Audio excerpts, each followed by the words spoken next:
Green information technology is about the growing use of IT across our globe and its impact on our environment. The internet, and with it the World Wide Web, is growing phenomenally. We are at a stage where there are currently 48 billion web pages and a huge amount of data that travels across this virtual universe. We now have over 3 billion devices like computers and laptops that require energy, as well as 3 billion smartphones across the globe. And if you think about how much energy they require to run, to get charged and recharged, this amount of energy is equivalent to the combined electricity generation of Germany and Japan. And therefore, you can see that as we're growing this demand, we need to be very mindful of the challenges it provides our environment.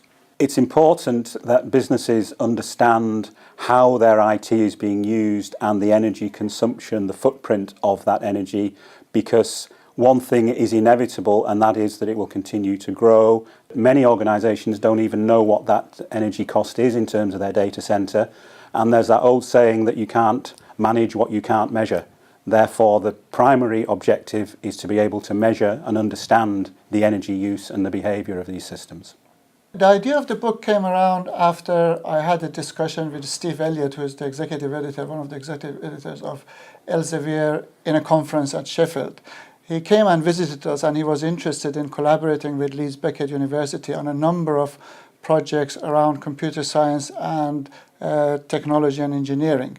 And we discussed with him a number of different research projects we're doing, including the work Colin and his colleagues are doing in green information technology. The book contains a number of practical measurement and performance contributions from projects which I've led here at Leeds Beckett, which include measurements in things like thin client systems, in the behaviour of data centres, and in the operation and performance of the networking technology that underpins much of what we're interested in. There aren't that many research-based publications in green information technology. It also includes some collaborations from colleagues who I work with in projects across Europe, giving their expert insights into things like software behaviour and the legal and legislative aspects of the field of green information technology. It's absolutely essential that we measure and understand the behaviour of these systems so that we can make the right design choices and the right design decisions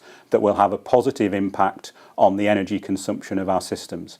As a young researcher in 1992, I was introduced to this new concept called the internet.